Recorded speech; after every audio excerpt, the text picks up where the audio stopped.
Dandadan is a rare case of a lightning in a bottle in a sea of many animes that have failed to live up to their potential. This is something that knows is good, and it's something that does not stop being good. Dandadan takes the same old concepts of the supernatural and paranormal elements employed that you may be aware of in other anime works and does it in such an inventive way. But what makes Dandadan quote-unquote generational? I'm glazing the hell out of this one. The answer is actually very simple. Dandadan's premise is simple, allowing for its novelty to shine later. For example, the first arc creates an inversion of desires. Okarun believes in aliens and Momo believes in the supernatural. They both coexist and intersect, but Okarun gets into an altercation with Turbo Granny and Momo gets captured by aliens and both unlock their powers this way.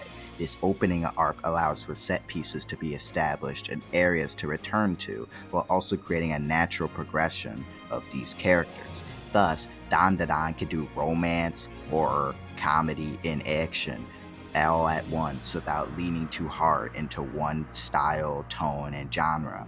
Putting it into the context of characters, you can have Turbo Granny be a terrifying threat, but you can also have Okarun using Turbo Granny's power and becoming really depressed, and it works because of Turbo Granny's malicious nature without having it be angsty. In other words, the premise creates a tight plot, and every expansion to that plot feels fresh. The writing is not the only thing that Dandadan series has on lock.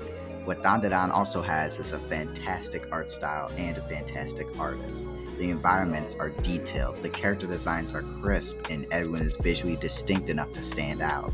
The action sequences are light in the eyes and easy to follow. The craftsmanship alone whips the hell out of its fellow mangas. It is genuinely hard to believe that this manga is weekly, considering the writing and the art continue to be top-notch. Dandadan is one of the best new generation mangas, but what is a bad new generation manga with the same supernatural elements added into it?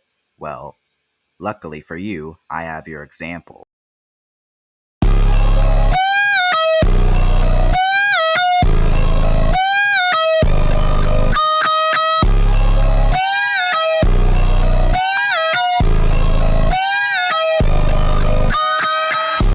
Jujutsu Kaisen, or JJK for short, is Dandadan, but if it sucked big dick.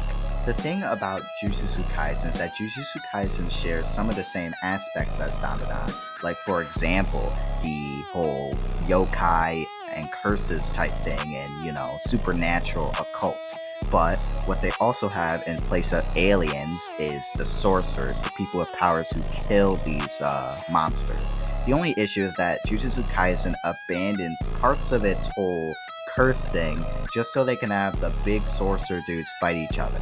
So for the last half of the series, you have every single dude beating the ever-living crap out of Sukuna who won't die. This is essentially like if Dandadan basically had you fight Turbo Granny for 60 chapters in a row. This is boring. What I think was that Gege Akutami was too afraid to take risks, hence he dropped a bunch of plot points, hence he did not innovate and try new things in his story. Thankfully, Dandadan doesn't seem to be falling into this wayside. They continue to innovate and make new stuff as the story goes on. All that dumb, idiot, stupid stuff aside, Momo's grandma is actually one of the baddest characters I have ever seen in my life.